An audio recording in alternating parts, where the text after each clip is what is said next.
I would like to call this meeting of the Maple Run Unified School District Board of Directors to order at 6:02 p.m. Today is Wednesday, February 17th, 2021, and we are meeting electronically. We have 9 board members present representing 8.5 votes. Hi, everybody. The first item is the agenda review, and I do have an item to add. I want to add an item 7D, personnel update. There will be no action taken, it's just an update. So can I get the agenda, can I get a motion to approve the agenda as presented? That we approve the agenda as amended. Amended, excuse me, yes. Thank you, Al. Second. Thanks, Jack. All those in favor? Aye. Aye. Opposed? Ayes have it. 8.5 to 0. Please join me for the Pledge of Allegiance. I pledge allegiance to the flag of the United States of America, and to the republic for which it stands, one nation, under God, indivisible, indivisible, with liberty and justice for all. Thank you. Item 4, visitors. If we have any visitors here who want to address the board, please put your name in chat.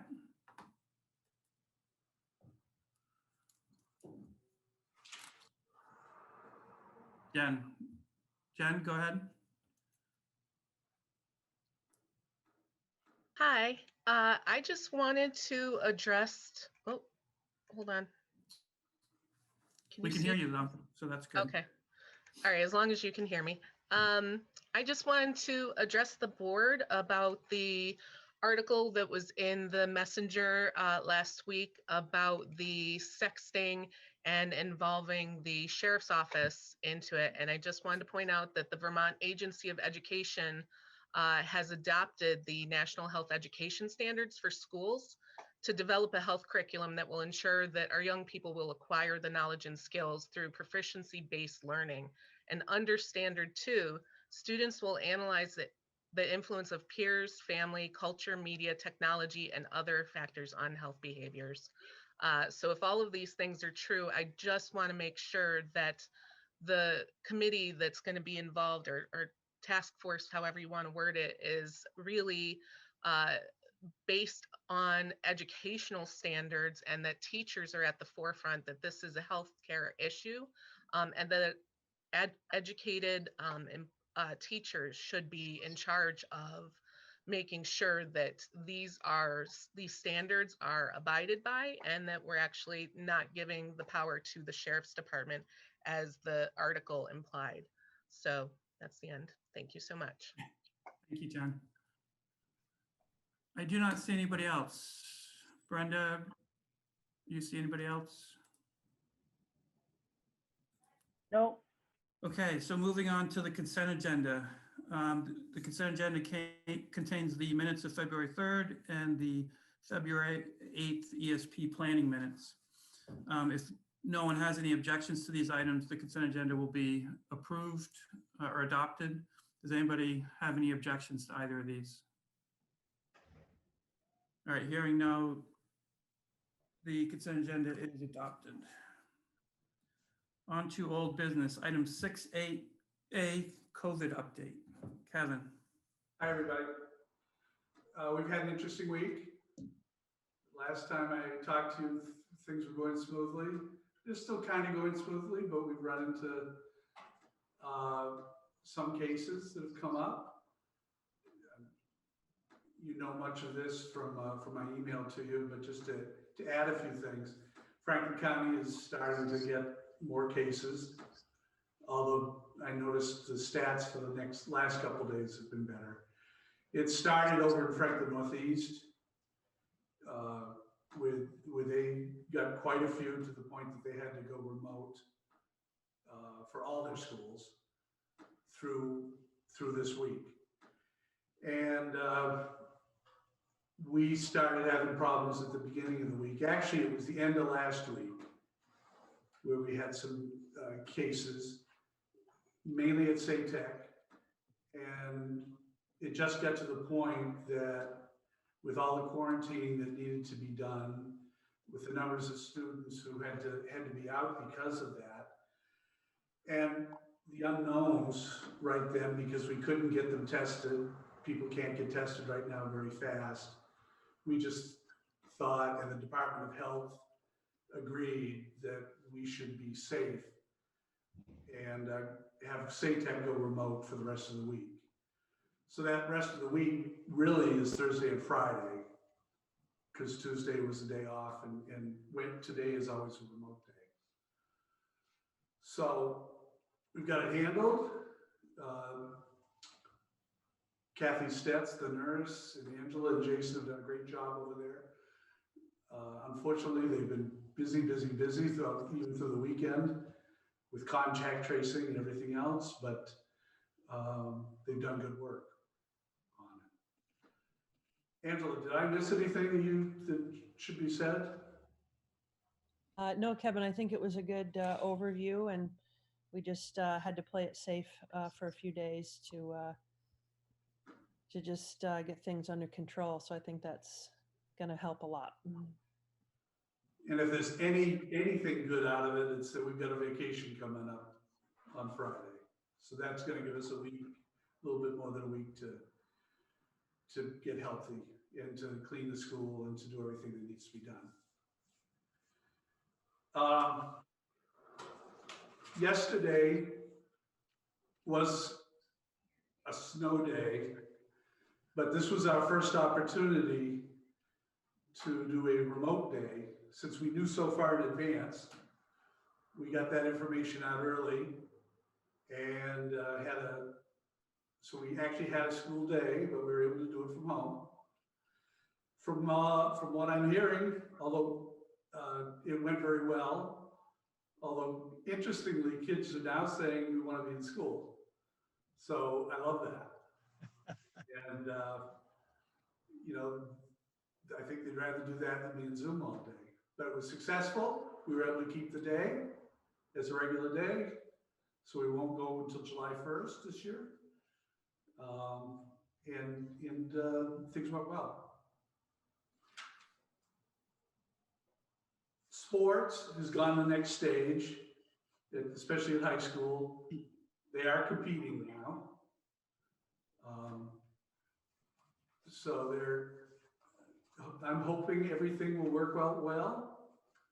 I still have my own concerns a little bit, and I balance that with the fact that kids need to be out and around and with other kids and competing. We just need to make sure we're doing it safely. And from what I'm seeing, the high school sports are being very safe. Tim, you're up there all the time. Do you have anything you'd add to that? Not really. I think you got it covered pretty good. Okay. Just for you to know, middle school sports is not, we're not doing that totally. Many principals, because of building and protocols and things like that, are doing it a little bit differently. So we don't have full like basketball in all the courses, in all the schools and things like that. We're doing the best we can, but again, the pandemic's got to come first, and if we don't have the space or the way to do it well, we're going to wait on it. But high school's all set. The final thing I have is actually I have two things. Vaccinations are going well. And Tim, I should have asked you that one too, but from what I understand, they're now going to 70 plus. This has gone very well. They vaccinated 300 people on Tuesday. They're going to do 150 tomorrow because they have trouble getting the vaccine, but from now on, they plan to do 300, and it's gone very well. Good. So. And I've talked to an awful lot of people who've gone through it who've just been really pleased. Yeah, they're doing a very nice job. I do want to say again, the town is helping us out a lot, keeping the parking lot safe, and it's gone really well. Everybody's doing their job. Thank you. The final thing I have is as of today, the music guidelines have changed pretty significantly. Leadership and I are going to talk about it tomorrow. But they've opened up music. I know the Vermont music educators have been working very closely with the AOE, feeling that it was just too stringent. And they've opened it up to some degree where they'll be able to play some instruments. We'll be able to sing, but with good protocols in place. They still have to be at least 6 feet apart, unless you're a trombone player, and then you have to be 9 feet apart. They can do some singing in the rooms. The protocols have to do with good air handling. After you've performed, you can't perform more than 30 minutes, and then you have to give the room a rest. Singers still have to have masks on. Performers, instrumentalists still have to have the masks that have the little openings, and they have to have, I don't know what you call it, but it's a guard that goes over the bells of clarinets and things like that. So there's still a lot of things in place, but at least now kids are going to be able to perform and play. And I know the music teachers are happy about that and have worked hard on it. One of the people who've been working the hardest really is Mr. Bushy up at the high school, working for the state, trying to get this done. And the requirements are doable? Yes. Good. Yeah, and they did their research. They went out. They've got experts around the country that talked about how they're doing it, and certainly it's doable enough that Dr. Levine and Dan French said yes, we can do it. That's all I have. You have any questions? I had a question. It's Nina. Hi, Kevin. Especially going remote this week, I've had some folks reach out to me about the social emotional support of, the kids and in the K through 8 and, 9 through 12. I did direct them to reach out to the principals, but I didn't know if you could touch upon, I think we touched upon this a couple weeks ago, with having that support available. And I'm sure resources are stretched pretty thin. How are kids, I guess maybe just for my own education too, is how are kids supported? Like if they're home and they need to reach out, how can they do that? And how is that provided support in school? I know it's not solely up to the school, but I guess I've just had a lot of parents really concerned about going remote. Their kids are kind of mopey and they just need that extra support. Good question. I'll open that up to principals who I'm sure can answer that quite well. Angela? So I think the first line of communication would be with the classroom teachers so that, sometimes if it's just some encouragement or words of wisdom to keep the kids on track, they can try to do that. And then I know, especially, with our 7th and 8th grade, we meet quite frequently, and our guidance counselor coordinates the meetings, and we talk about, students they might be concerned about, and different grade levels kind of have a different system for doing that. But so the teachers will kind of mention it, and then the guidance can reach out to individual families, or if parents want to contact their guidance counselor directly too.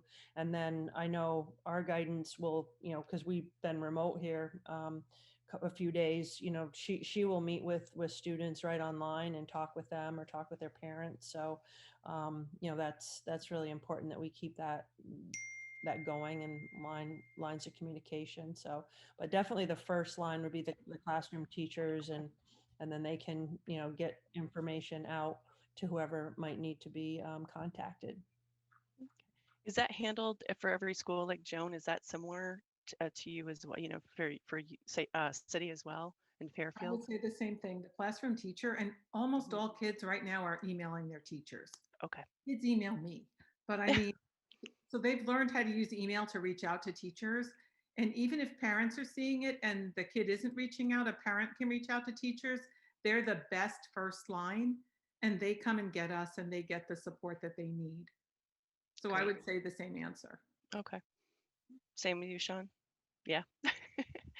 Yeah, I mean, it really depends on the kid, right? We have a mental health meeting and a behavioral team meeting. Oh, boy, that's loud. Oh. Every week, and we talk about the kids who are coming up as being in need. And if they're seventh and eighth graders, because they're the ones who aren't in the building all the time, we will sometimes bring them into school on their off days into an office to get them out of the house. We've driven to people's homes to get them in to meet with the counselor. So just sort of whatever it takes. I mean, that's pretty much what we're all doing, right? We're just all reaching Yeah. out to find out. No, it's nice to hear, and and thank you. I appreciate it. And I guess is Brett. I didn't tell Brett. I just from a high school level too. Is that pretty much the same support as well, or is it a little different from a high school perspective? Actually, taking your question from the time period, like when do students have the time to reach to their teachers? Yeah. Well, we have an enrichment period every day. And that's the major purpose of it, is to be able to see teachers and get in contact with teachers. So that would be an opportunity that's outside of the classroom. And that's how it's designed. So that's where I would start to reach the teacher during enrichment. If the class time did not work from the standpoint of they still had questions, they could reach out to guidance for that. They've reached out to me. So, Okay. Yeah. But you're finding kids are, so they're communicated that they know that teachers are there for first line. I'm just because of I happen to get a lot of questions this week on that. So Yeah, I'll let Heather, if you don't mind me. Heather can add. Sure. I think also busier than ever have been our school social worker, Oh, I Ashley know. Olio, NCSS school-based clinician Marissa, our 504 coordinator, Sorrel. They keep their appointments, even if we go remote, they're able to meet. So we have that extra line of support, and they're fully online and ready to go and meeting with students as soon as they're back in the building. Nina, this is Leanne from Leanne. Northwest Career and Technical Center. So our guidance coordinator, Susan Boslin, and I know all of BFA guidance counselors have a "you can book me" in their email. So just like Heather said, students that would typically be coming to meet with their guidance counselors face to face can also do that through Google Meets or through Zoom. And they can book a meeting with their guidance counselor because they have their schedule available. So on a Monday morning at 9, if they decide that they really need to see their guidance counselor or Ashley or Marissa, they can book the same day if there's an opening. So it's very, very convenient and accessible. Great. Thank you, everybody. Appreciate that information, because I think people are still struggling with that, as you all know, and you're on the front lines too. So thank you. Appreciate that. Any other questions for Kevin from board members?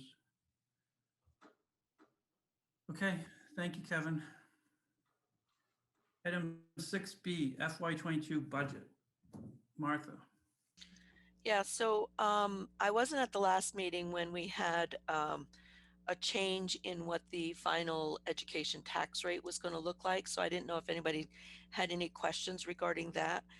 But there was also a question at a prior meeting regarding what our expenses and revenues looked like over the last 5 years. And so that's why I attached to the agenda some graphs giving you that information. And you know, if you want, I can go through each graph, but basically it shows that our expenditures have risen slightly each year, year over year, but so haven't our revenues, pretty much lock in step.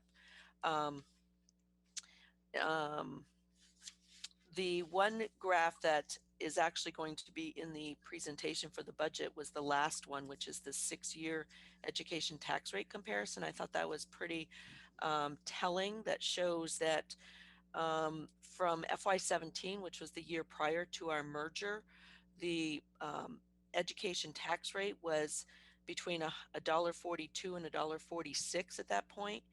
And 6 years later, we're at $1.48.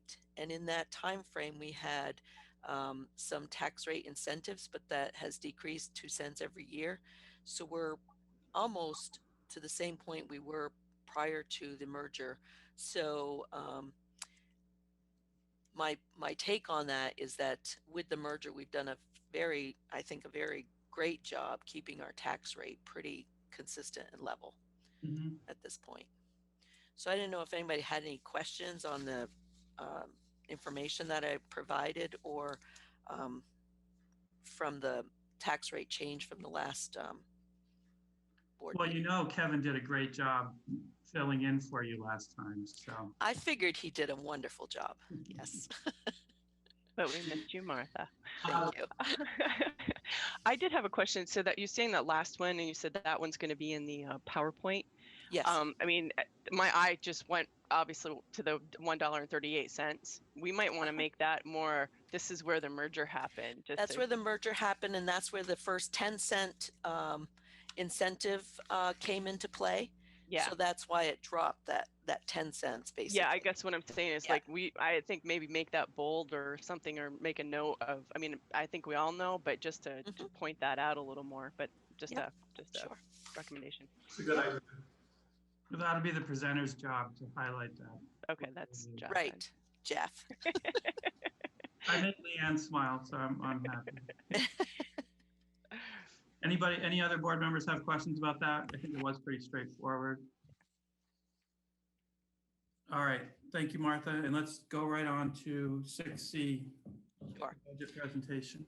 Sure. So what was attached to the agenda is the draft, and this is the opportunity for the board to decide if there's information in that presentation that you'd rather changed or removed or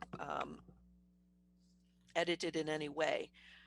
So if you want, we can go through each slide, or if there's particular slides that as somebody has questions on, it's up to you, Jeff, how you want to handle that, seeing how you're going to be the moderator or the presenter of that slide presentation. Yeah, so I would just start with saying, it looks to me like it's the exact same format as last year. So yes, which is very close to the year before. And yes, yeah. Let's just quickly, I don't want to, spend too much time on it, but let's just quickly go through. We could start with the pre-K through 12 budget overview. And that 3.69%, as you said, is excuse me, can you latest share number. the screen? Oh, I just had it called up. Do you want me to share it, or? Well, that might help. Well, everybody has it. Let's see. It's for more public, I think. Okay. Well, they're going to see it live next Wednesday. Right. Well, this is just a draft. Yeah. Yeah. Excuse me. Can people see it now? Yes. Thank you. So, so that number is the latest number, and that's the number that's different than our warning because of the change in equalized pupil count, right? Well, I believe the 3.69 is what is on the warning. Oh, I was thinking it was 3.5 something. That was one of the more previous meetings, or so it was 3.69 is what was put on the warning, because that's what it was the date that the board adopted the budget. The information that was presented at the last board meeting actually had an adjustment by the equalized pupil count went down slightly, a little bit more again. So that equalized pupil is actually at 3.71 at this point. But like we state every year, this is the information that we have at the time that the board has adopted the budget. And these numbers are subject to change. That's why it's always stated as estimates at that time. I guess this comment at the bottom says, yes, the percentage was updated with the final equalized pupil, and it's still 3.69. So okay, I can reword that if you want. I should state that the updated percentage is 3.71 or something like that at the bottom. Yeah. Okay. Do that. Okay, I can adjust that. Should be transparent. Right, exactly. And I've always hated this slide. And it just, whether if you hate it, it's up to you. Do you want it in? You want it out? It just kind of breaks out the different areas where our costs are. Yeah, I'll think about it. I just always have a hard time because then we followed up with this one as well, which kind of out where the, Well, it's broken out in different ways. yeah. So the chart is based on oh, what's the term I'm trying to think broader of? categories. Yeah, broader categories. And the next one is more cost center type costs. So the different areas in the school, whereas the other one is based on different objects like salaries and benefits. This one is more like the areas in the budget. But this is where you get to decide what you want to have in the presentation. And Jeff and I talked earlier that you and Jeff and I will have another meeting before the informational meeting, just to go over it. Just to make sure that, yeah, I'm clear on what's going on. Yep, sure. The long-term debt part, yes. Did that include BFA last year, or is it coming this year? It's in this year, and I'd have to look. I think last year was I'd have to look back and see if, actually I can tell you right away. Hang on. I just can't remember when we started paying. Yeah, it's in here. I just gotta. So FY21 was the first year we showed the first full payment for the bond. So this is the second year. Okay. Yep.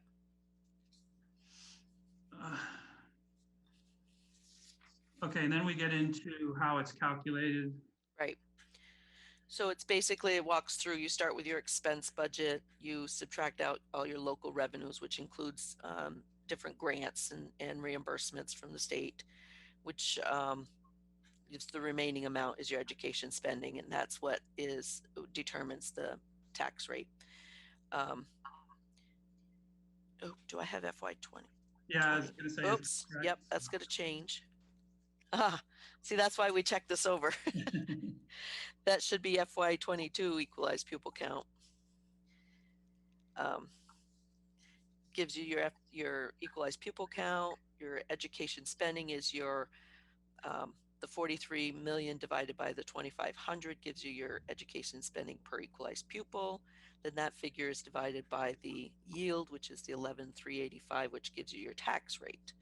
And then we reduce it by the remaining, the last Act 46 incentive of 2 cents, which brings us to a tax rate of $1.4827.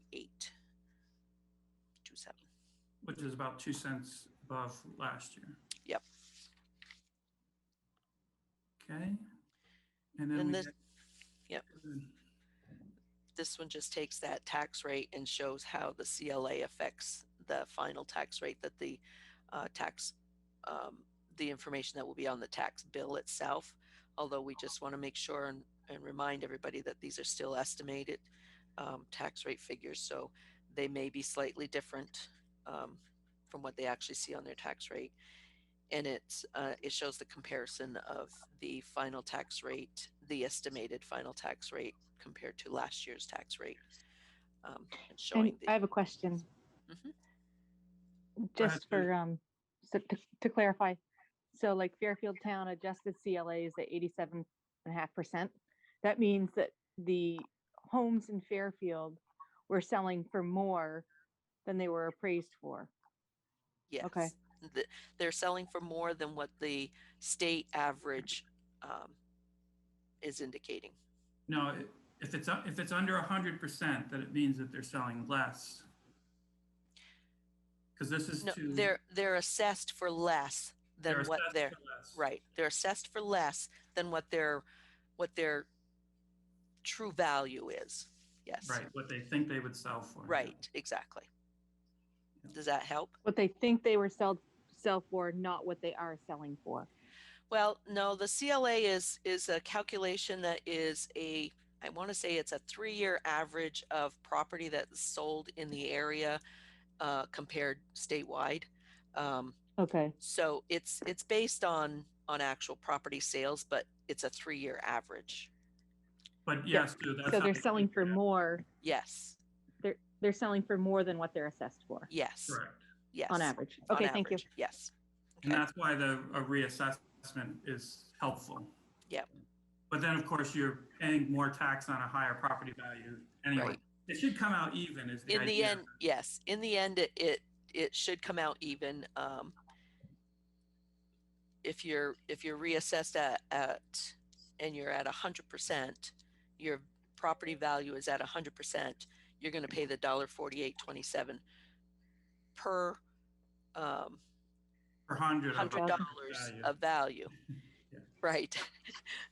But if your property is worth more than what you're being assessed, then your tax rate is adjusted, so you end up paying that same amount. Yep. Okay. So anybody who feels like they got it, it'll go away in about 10 minutes. Yeah.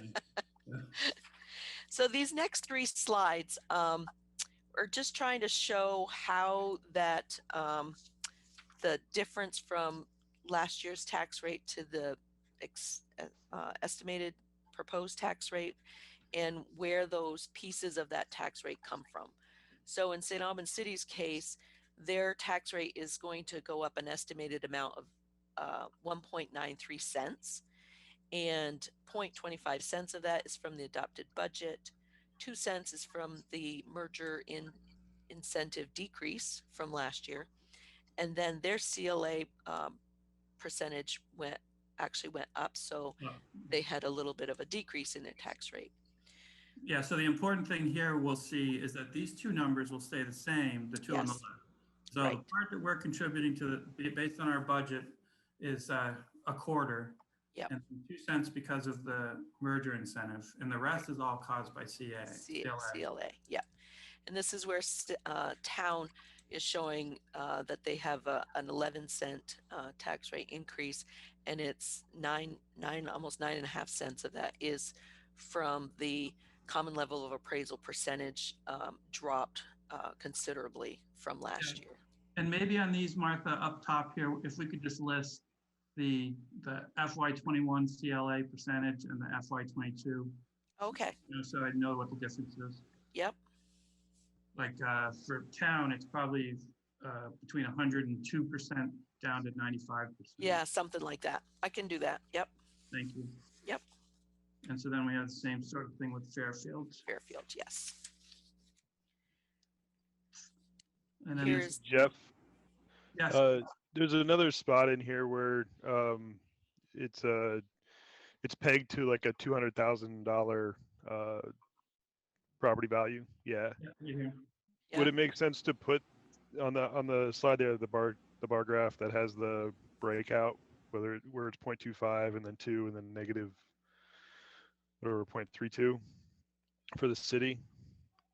You could do that 0.0025 times the 200 or times the 2,000 and get like an actual dollar amount estimate because I think that would make more sense than, because whenever I see these, I'm sitting there doing math in my head. Yeah. The only part I like about this grant is the fact that it's consistent, so that every town is affected the same way by our budget. Well, no, that one's broken out for city. The only thing that's different is the CLA adjustment. So if you go down here, we're going to see that the left 2 bars are the same in every town. It doesn't matter. What I'm saying is maybe in parentheses next to like the 0.25. Yeah. But what that is, that'd be like $2.50 per 100,000 value, right? Yeah, I understand what you're saying. Or at least say that, Yeah. Okay. And we can have that in the notes, and you can give that information out, Jeff, if that's more helpful. Okay. Okay. And then we always show the examples of the estimated amount that the tax will change. Yep. And again, doesn't include income sensitivity, which affects like 75% of a good share of population. Property taxpayers. Mm-hmm.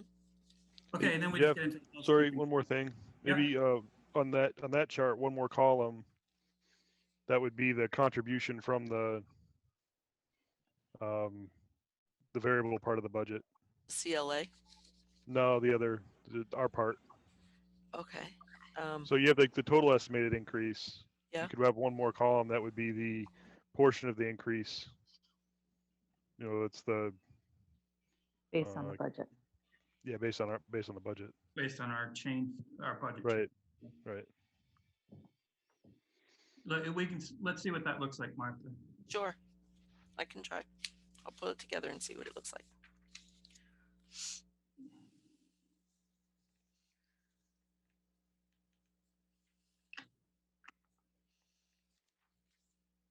And then all of this looks straightforward. Yep, it's the ballot items. We do want to talk about one of the items. Article 5. Hey, this is Nilda. Is there any way you can up the font size on the actual article info by maybe 1 or 2 bumps? Sure. That's pretty small, and I think you've got some real estate there you can use to do it. Sure. Thank Do you, would that be on all of the ones that have the article information, or just the ones that have the bigger paragraph? All of them? Well, I mean, I don't want you to distort it so much that it doesn't make sense, but yeah, no, no, I got you room. know, I've got room yeah. to work. Okay, yeah. But it is really tiny. Okay, no problem. Thank you. Yep. Okay, Kevin, go ahead about Article 5.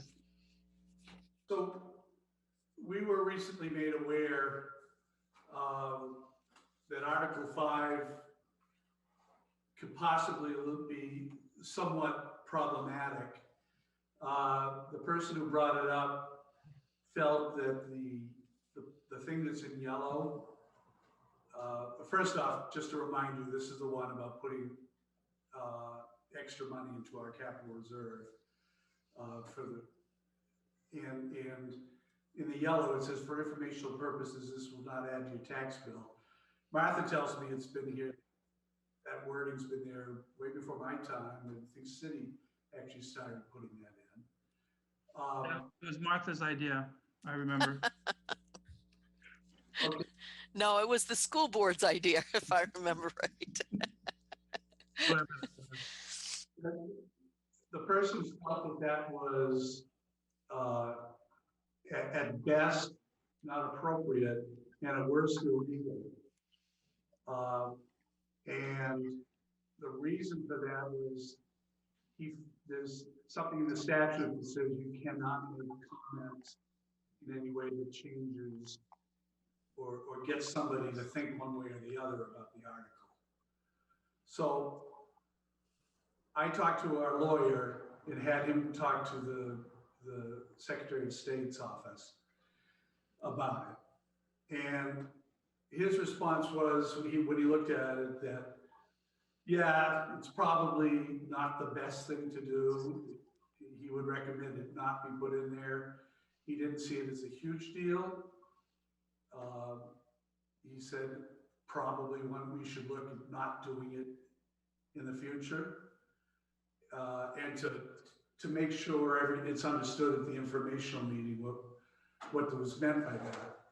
Because this person felt that, well, it could add to your tax or subtract from your tax bill if you actually keep the money next year and then use it to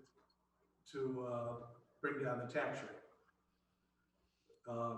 Obviously, what's not completely understood is that it's a reserve fund, as you guys know, that we are able to use to do emergencies and to keep our facilities up and whatever, which would also affect the tax rate. So we're moving ahead with it this way. The Secretary of State did tell me that, as is true with any article, anytime somebody can dispute that one article, and if so, then we have to revote on it. If it were to go through a process. But we're moving forward with it right now. And I'm recommending to Martha and Bill, I will be here, that we should take that off for next time. Yep. Okay. And it's too late to do that this year? Yes, the warning's already been approved. It's been warned. It's been actually published and warned. Yeah. And can I just ask a couple other questions about that? Sure. Like, has there ever been any thought to saying we're gonna limiting that amount? Meaning, if we've got $100,000 left over, that'll be rolled over. But if we have $500,000 left over, that would go back into the budget We did for talk next about year. we did talk about that during our budget meetings, our budget Yeah. reviews, and we have talked about that almost every year. And it was determined this year that we would just leave it as is for this round. But that is an option that the school board can decide to do on any given year, but it needs to be decided Yeah. before the warning is adopted. Yes. Well, Right. is And that Margaret, right Yeah, though? I understand that. We Is have that done right it. though? Because this is just authorizing the board of directors to transfer the funds. It doesn't mandate that they do, right? Well, it basically is saying that Yeah. that's what we will do. Yeah. Martha, we have offset the budget with fund balance before. Yes, but that was, I believe it was because we actually warned it in that Oh, fashion. of course. But I'm just Yes. saying, it Yeah. has been done. Yes. Yeah. And I would remind the Thank board, you. one of the things Martha nags us about all the time, and I've actually grown to believe her. At first, I couldn't get it through my head, is you put in reserve money now, and then next year, that, You don't have the reserve, so that increases your budget more. Right. You end up, you You're could gonna- possibly end up with a cliff that you gotta cover the following year. Yeah, it catches up with you. Yep. You all set, Sue?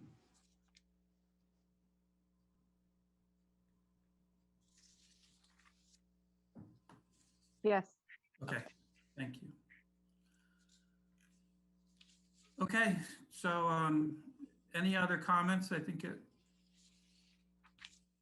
covers everything. Jeff, when you're done with that, I'd like to talk a little bit about the informational meeting. Okay, go ahead. Just so everybody's clear, it is next Wednesday, the 24th. Bill is kind of on top of this as far as the logistics for the night. We have Northwest Access is going to come to BFA. We'll have our informational night at BFA Library, as we always do. It will be Zoomed. Board members, with the exception of Jeff, will be Zooming, although the room's big enough. If you would like to come in, you're certainly invited to come in and listen to it. There are no snacks, though. The building leaders and Martha and myself and Bill will be there. And we will go through those slides as we always have done. Northwest Access is taking control of it, so there will be the option to ask questions. And from there, I'll just ask Bill if there's something that should be added. No, I think we're in pretty good shape, Kevin. Martin's on top of the technology to make sure we're interfacing with Northwest Access television. And I know that Len and the crew are doing a good job of getting everything set up and for the night. So we're going to try to moderate. I'm going to try to moderate the chat in the Zoom. Jeff, I don't know if you'd heard that, but I'll be trying to moderate that for any questions that come in through Zoom. Okay, good. Thank you, Kevin.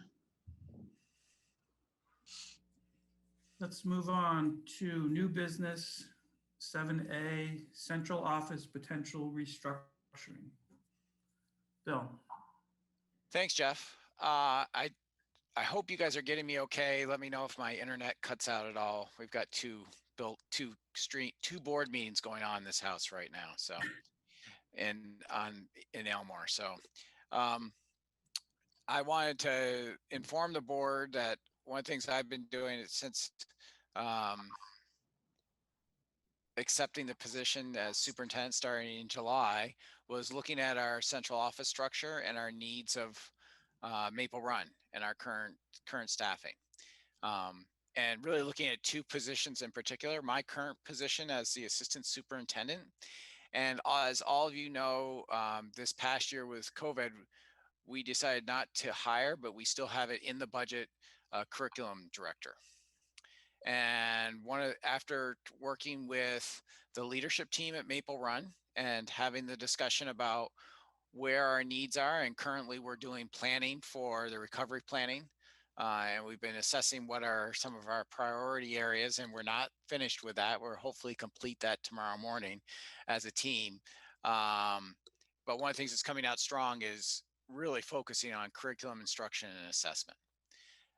So knowing that we have the assistant superintendent position and that we have a curriculum director position, and after working with a team and listening to others, I'm looking at going out for a hire after starting tomorrow for an assistant superintendent for curriculum instruction and assessment. That person would still have some duties that are superintendent, and supporting the principals in the buildings, being a person that can represent the district, and possibly any personnel issues that might get greater than what a human resource coordinator. And so that would be the second position, would be a human resource coordinator. This is all cost neutral to the budget. It's really just kind of moving around the duties for what the assistant superintendent would do. And then we would have an HR coordinator to take on. And that's not someone that would be at the leadership table all the time, but when there were HR issues, they would come and join the leadership team for those meetings.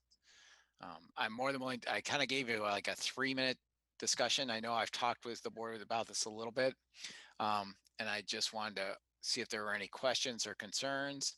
We're planning to post for that assistant superintendent, as I said, as quickly as possible, because we're right in the midst of hiring season. I've been seeing on School Spring, there are superintendent principal positions really popping up in the past 2 or 3 weeks. So. Thanks. So Susan. my question is, so we're not technically adding in a position because we had the reserve, the curriculum director that wasn't hired in for.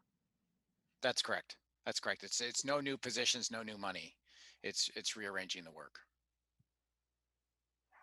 A new position technically since last year, since we didn't fill the curriculum director, even though it was in the budget? Well, I consider we've had that position, we just didn't fill it. So it's not a new position. It's a new body, but the position has been there. A new body next year. Yeah, I assumed both the assistant superintendent and curriculum role, and as some of my colleagues like to remind me, I don't have the time to do all of that. So I see some of them giving some signals to that. Nilda. You're muted, Nilda. You're muted. Bill, are you looking to have like a actual human resources professional, or are you looking to train someone from within? No, it's a great question, Nilda. I'm hoping to find someone out there from nonprofit or the corporate arena. If we could find someone that has educational experience and wants to come into that would be great. One of the things that, previous to my work at Maple Run, I was in a district that's so small that as a superintendent, I had to be the curriculum director. I mean, not the curriculum, sorry, the HR director. And so I had someone who was a clerk, but not a coordinator, that understood all the labor laws. And to me, that's really important because things can get tricky there. And making sure that all our process and procedures and that all the employees are getting the supports they need to effectively do their job. Gotcha. Thank you. Yep. Anybody else? Thank you, Bill. Thank you. Item 7B is next month's organizational meeting. It's what we do at the first meeting in March. we reorganize. It's usually pretty straightforward. I just wanted to point out two things. One, that there are 4 seats that are open. Mine, Nilda, Sue, and Steve. And Steve and I are not running for reelection. So there's actually a race in the town and in the city. So that's good. But of course, everybody in the district votes on all these positions. And then the other thing is that because I'm not running for reelection, you're going to have to pick a new chair. So you need to think about that between now and whenever that first Tuesday is, March 2nd or something. Or Wednesday, excuse me. Okay. You should be shedding some tears. Why? Because we are. I'll be okay. I do want to say, since Steve is not running for re-election, I just want to thank Steve for all his work that he's done on the board, and I've always appreciated Steve's focus. So thank you, Steve. And I don't know if you have anything you want to say, but. Well, thank you, Jeff. Actually, can you hear me all right, anyone? We can hear you. Oh, good. Yeah. I'd actually written a small closing statement to thank any number of people. Would now be the time, or should I wait to board announcements? It's up to you. Whenever you want. Do you want to do it at the end? Sure, sounds good. Might be safer. Okay. All right. Jeff, Item can 7. I ask a question? Oh, yeah. Who's that? Thanks. Just when you were talking about the fact that we're going to need a new board chair and whatnot, is that something that we could have more of a conversation about this year? Because last year, or maybe it was the year before, we just kind of, people had probably side conversations about that, but we didn't talk about it as a board. And then, we just kind of came in and people knew who they were, referring for voting and whatnot, but we didn't really talk about it. So I'm just wondering if we can have some kind of, private conversation about that. Well, I can't think of any Or a reason. public conversation about that. Yeah, we would have to have a public conversation. And That's great. Before we get into that, I have talked to Bill in the past about, and I think he's done this with other groups, to talk about succession planning and being a little more. So I don't know if you want to talk about that at all, Bill, but it's something that I think you should look into moving forward for sure. And it's the way we've been doing it is the way that it's always been done. And I've always had the same kind of question I think you're having, which is when you first show up, how do you know what's going on? I'd be glad to talk about that just for like a minute or two, Jeff, if you want me to, or. Pretty good. I think it's really important for boards to think about succession planning, and within that succession planning, succession training. And that's because it's hard to, it just kind of drops on you to be either to be a board member or to be a board chair, and to talk about how you do that and how the board operates. And I think that's actually makes it more transparent that way, to be able to say, this is how we do it. And this is who are, it may not be, you don't want to set up like, hey, some boards set up, that there's going to be there's a past president and there's a future president, and the future president's kind of like the vice chair, or, that type of thing. You could do that. Some do it that way. Some don't. Some say, we're going to train 3 or, a third of our folks will get board chair training. I've seen that happen with boards too. And I've actually been part of that, where that's happened. And we talked about, how the board operates and how and that I think makes a more healthy board, frankly.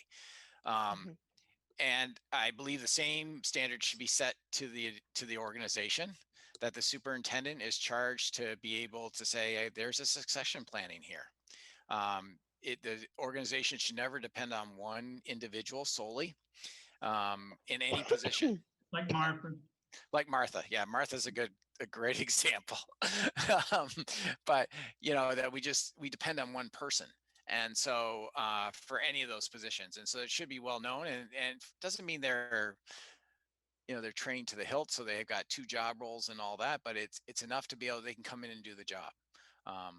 And that's actually one of the standards I was held to for 7 years as a superintendent, was that every year when we did asset protection, which was a policy review that we did every year, part of that asset protection was the human resource assets, and that we knew who could step in case, because you never know when you're going to get sick, and you gotta be able to give people that time to go recuperate, and they need to know that they can go do that without worrying about is everything going to get done.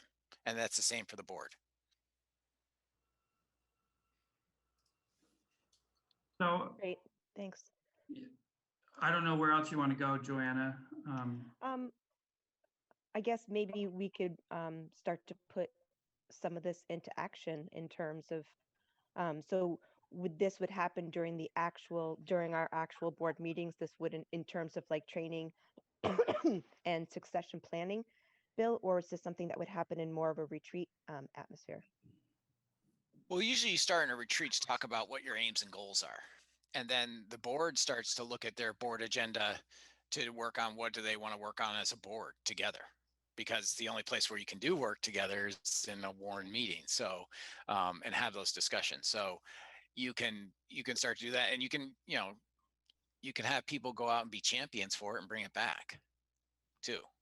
You don't have to, 1 or 2 people could go get the information, bring it back and share that with everybody.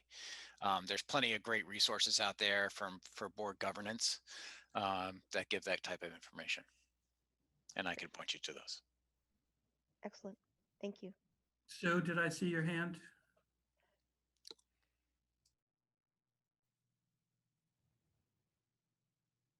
I was just waving to my husband. Okay. Okay. Hi, Marty. Anybody else? Okay. Item 7C, we have a staff request for unpaid leave. It was in your packet. Kevin, or who's taking this? I'll be glad to take it. We have this is a para, an ESP, who's requesting for an unpaid leave of absence for a year to go back to school. We typically approve these type of things, and I see no, certainly the administration approves. Okay. Anybody have any questions? Could I get a motion to approve the staff request for unpaid leave? So moved. Thank you, Al. Second? I'll second that. Jack, thank you. I have a question, Yeah, Jack. go ahead. So is that the athletic director one? Yes. Is that, Yes. does that preserve the athletic director position for this person? I think that somebody should know the answer to that. This staff member has asked that the athletic director position be maintained. That is sort of an extracurricular position. So it's outside the scope of the normal job. And I would like to allow that for her. So what will you do in that interim year? She will continue as the athletic director in her year in school. Oh, okay. Yeah. I thought it was kind of it read kind of weird, so I didn't know if that's what she was getting at or not. Okay, thank you. Yeah, no problem. Okay, any other discussion? All those in favor of approving the staff request for unpaid leave signify by saying aye. Aye. Aye. Aye. Opposed? The ayes have it, 9-0. Okay, item 7D is the personnel update that I added, and we're going to move this into executive session under 1 VSA 313A3, the employment or evaluation of an employee. And we do not just need a finding for that. So item 8A, warrants. Move that the warrants be approved and that the approval acts as the written authorization first. Thank you, Al. Second? I'll Second. second that. Thank you, Jack. All Haven't those, had dinner yet. pardon me? Haven't had dinner yet, so I'm quick to second. All those in favor signify by saying aye. Aye. Opposed? 9-0. And Dr. Durf, I know you're not finished. Item 8B. I'd just like to follow up on something that was started to be discussed earlier. We are losing two valuable board members. And I just want everybody to know I thank them so much.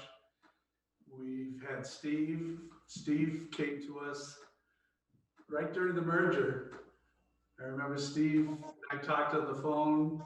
He had all the many questions that came into my office and talked about, should he do it, shouldn't he do it? I think he waffled a little bit.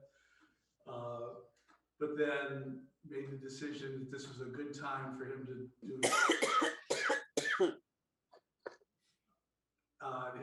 to do a civic duty and to step up to the plate during a time that there's going to be great change.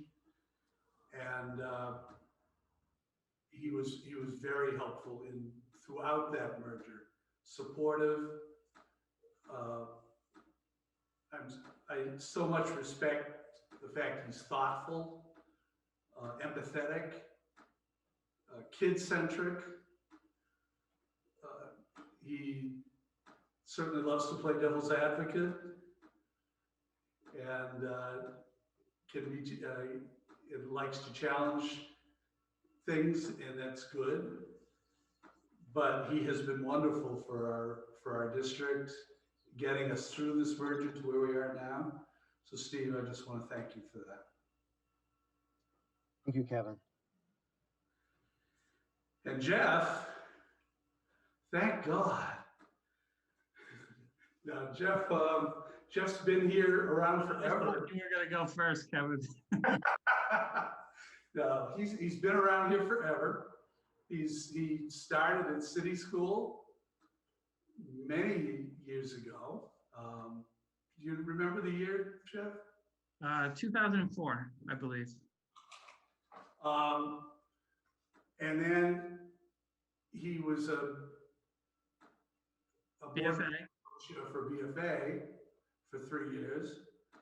And then what I found most interesting about Jeff that I've never seen before is Jeff got off that board at the time, just around the merger. Well, you pulled the board out from underneath me, actually. It just went away. Okay, but did not go for the merger board. Yet he showed up to like almost every single meeting and was part of the visitors. He just showed that interest. And that commitment has just been great for us. The amount of time he's put in his board chair through these years, his dedication, but also just his caring about the way things go and how every meeting goes and having everything straight before the meeting. And his counsel for me has been wonderful. He's a good person to talk to and to get advice on. So Jeff, thank you. We'll miss you too. Thank you. We do have one thing to share. Some students at City School, which is where Jeff started out as a board member, took it upon themselves, and I'm going to read this because if I don't, I'm going to forget something. They created something for Jeff using uncycled materials from the library shelves that were removed during the library renovation. And several students were gracious enough to come into work on the plaque, on a plaque during their remote learning days. The plaque was designed, laser printed, sanded, and polyurethane by students involved in the HOPE program.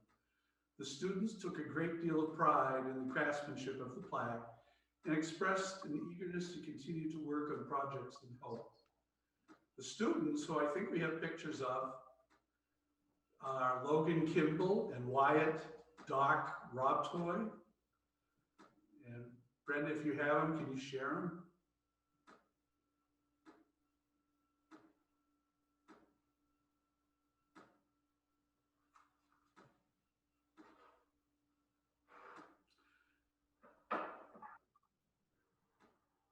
Thank you.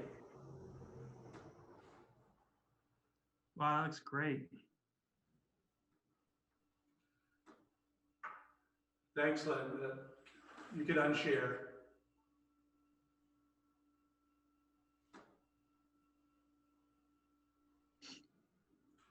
So Jeff, on behalf of these students and staff, we'd like to give you this plaque.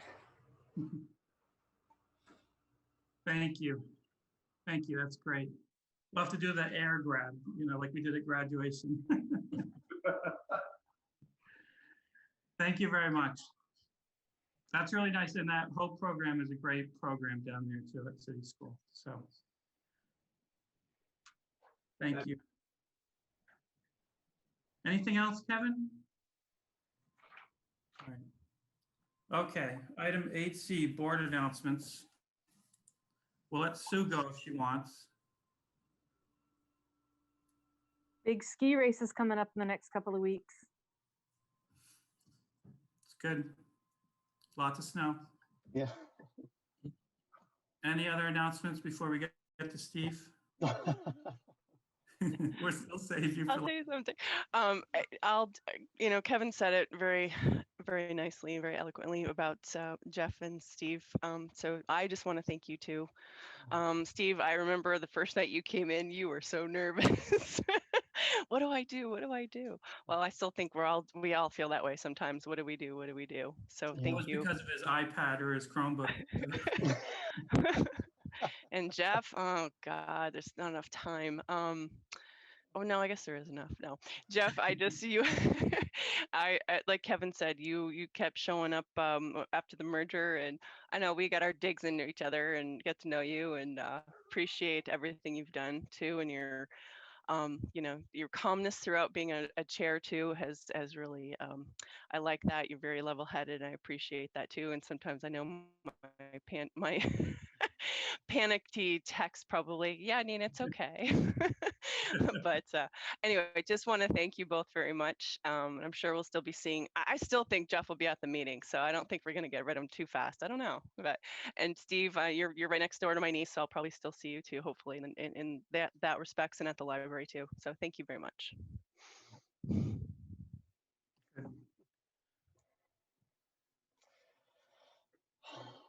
Go ahead, Steve. Okay. Well, thank you for your kind words, Kevin and Jeff. And I promise this won't take more than 3 minutes, but I did write it down. I'd first like to express my gratitude to those in the community who have placed their trust in me over these past 5 years. It's truly been an honor to be a board member for the Maple Run Unified School District.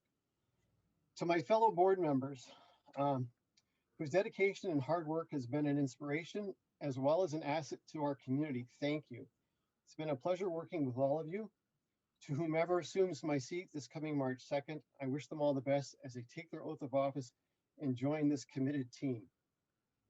To Kevin, our principals, and all the administrative staff who show up every board meeting, prepared to address the issues and take our questions, as well as share with us the many triumphs of our staff and students, thank you for your dedication and continued work to make this a better district. And a special thanks to our educators, professional staff, and everyone else within the MRUSD who have always dedicated themselves to the betterment of our students and families. Your ongoing efforts to teach and advocate for students, even through the challenges brought on by the pandemic, is truly amazing and inspiring.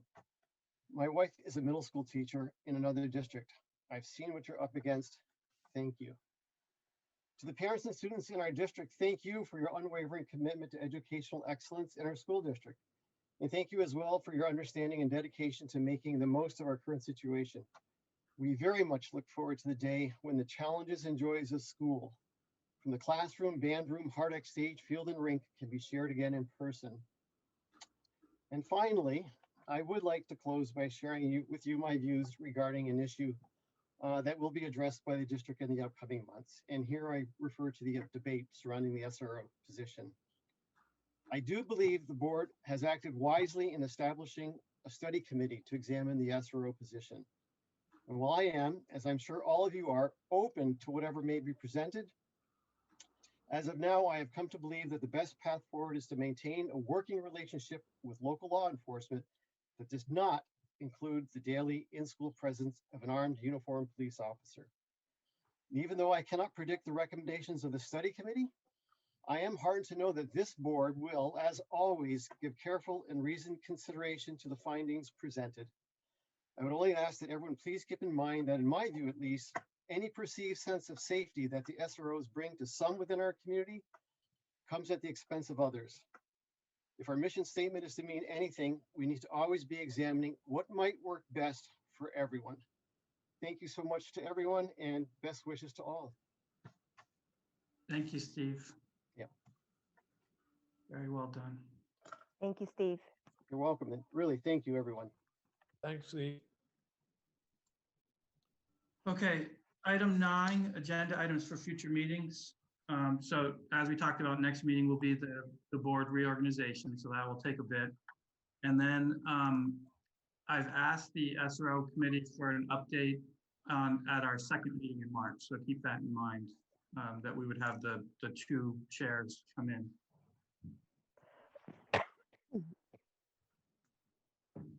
And then, of course, next meeting we'll have the results we'll have new board members, we'll have the results of the budget, et cetera, et cetera, et cetera. Okay. I have a question. Okay, sure. So for the new board members, they need to get sworn in the following day on Wednesday in order to vote at that Wednesday night meeting. Right. Okay. Yep. I would reach out to the clerk and see if there's, any way to facilitate that to make it easier, but not that it's difficult. But right now, as I know, you would have to go into the office. So. And if you're working all day. Yeah. Clarify a couple of things. It doesn't have to be a specific clerk.